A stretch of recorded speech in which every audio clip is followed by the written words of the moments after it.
is now the voice of college football on ESPN, as well as the voice of major tennis on ESPN. He's also a good friend, one of the good guys, Chris Fowler, here on the Rich Eisen Show. How are you, Chris? I'm great, Rich. Looking forward to it. Glad to talk to you. Oh, same here. So Winston is in Tampa. Let's start with that first. Jameis Winston is in Tampa. How many of his games did you call in his career? 7 last year. 7 last year alone. Lots of meetings, lots of games, lots of tape. Yeah, I pretty much know him inside out. Okay, so the issue with him now, coming out of the combine, is smart kid from the neck up football-wise, as well as even off the field. But the off-the-field stuff that he has done that runs contrary to him being a smart kid still raises red flags, even the incident of which he was accused but never charged. So what do you think of Jameis Winston moving forward as maybe a #1 overall pick, Chris? I think the red flags usually get swept away when you throw the ball like he does and have the kind of workout that he does. Look, his mistakes were well documented. They were numerous. They caused folks at Florida State to scratch their head. How could a guy who makes such great decisions on the field consistently, which he does, make so many bad decisions off the field? I think that hopefully as he grows up and matures, the mistakes will fall away and he'll grow into the role, because if you're going to give him that kind of money and make him the face of a franchise, you don't want the dude out there making crazy decisions and stupid mistakes. And I think he has to understand that.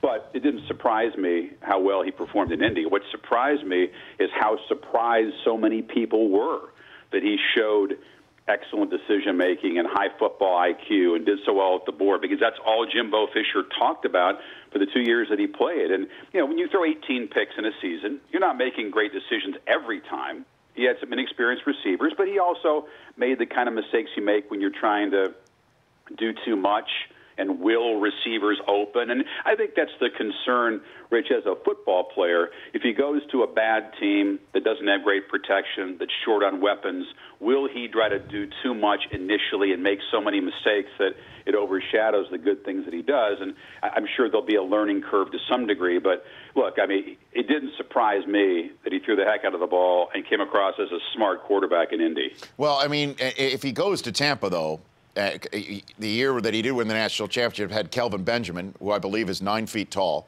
the same height as Mike Evans and Vincent Jackson. So he definitely would have those weapons there in Tampa. The issue that I heard at the combine, Chris Fowler, was that every stallion needs to be broken at some point. And he won the Heisman Trophy and the national championship as a freshman, and had this year in Florida State, where he darn near won every game again and has never been a broken stallion, and that is how he's going to walk into the National Football League. That's the issue that I'm hearing about with him. It's interesting. You know, that's a good point. His first loss as a starter, his only loss, was in his final game on the Rose Bowl to Mariota in Oregon, when he basically sacked himself, dropped the ball, and that was the dagger that finished off the Seminoles. That was sort of symbolic of that day for him, and he cried a lot about it. Losses are very rare for him, obviously. He hadn't lost since the high school playoffs. They're very painful for him, and that's something I guess you have to learn as a rookie. When you get drafted high, go to a bad team, there are going to be losses. You're going to have to deal with adversity much more so than he dealt with in college. That's a fair question, because we don't know how he's going to respond. So what about Mariota then, Chris? Because obviously we know about Winston. We know who he is. With Mariota, he hardly says a word. He hardly says a boo or a peep. What do you know about this young man? He does have a voice. He does have a pulse. Like, I can tell you those two things with certainty. But, no, listen, his personality is not to be a natural vocal leader. He can do more of that than you think.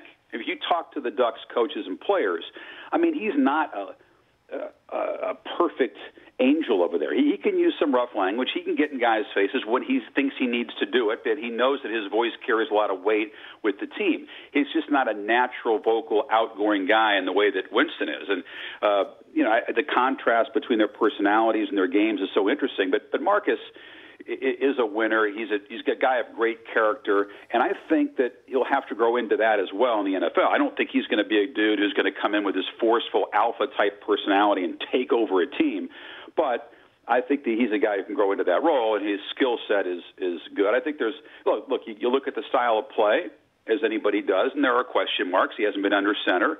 He hasn't stayed in the pocket as much as Winston or other quarterbacks in college do, but look what he does on third down, Rich. Look how he creates. He's accurate on the run.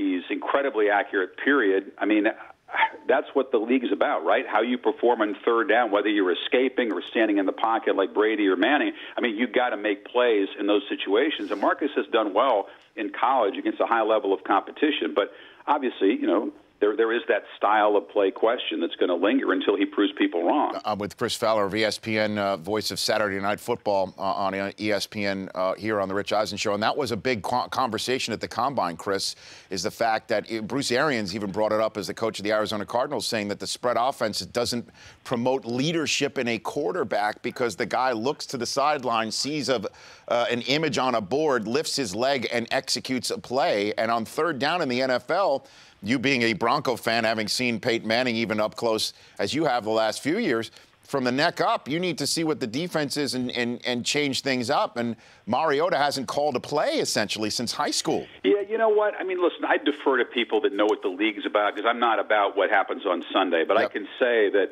that's overstated, in my opinion, and that he's had to be a leader. He's had to make decisions. He's not looking over there and blindly calling what he sees off the card. I would actually take real issue with that. Does a zone read kind of run-pass scheme get you ready for the NFL? I don't know. That's not the point. Do you have to make quick decisions? Has he used his judgment? Has he checked down? Yes, yes, and yes. I mean, the reason why Mariota throws to so many open receivers isn't just that they have a play-action scheme that opponents have to respect. That's clearly part of it.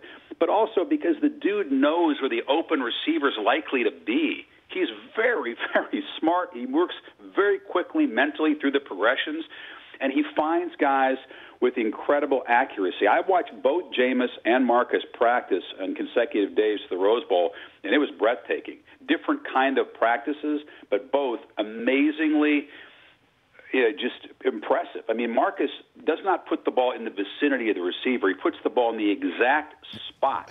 Now, maybe he was keyed up in Indy, and he overthrew some guys, sailed some passes early in his workout. I've seen him do that in games. But overall, if you're talking about accuracy, the dude is freakishly good. And Jameis, when he works out, you know, makes all the throws. The ball explodes out of his hand. I mean, both guys are what people saw in Indy is basically what teammates and coaches saw throughout their career in the practice field. So they're both worthy of the #1 overall pick in your mind, Chris? Well, I don't know. I mean, again, I don't. Thank God I don't have to make those decisions because you know, should Tampa trade it and draft other guys? I can't make that call, but I think that they both have the kind of talent that warrants that consideration. I don't know if they're Andrew Luck. I mean, I don't know what. You know, John Elway. I mean, there have been more busts than successes, wouldn't you say, at that overall position? There's no question. 50-50? No doubt. There's no doubt. There's no question about it, and that's why it's such a high-stakes situation. The Rich Eisen Show, weekdays at noon Eastern. On Audience.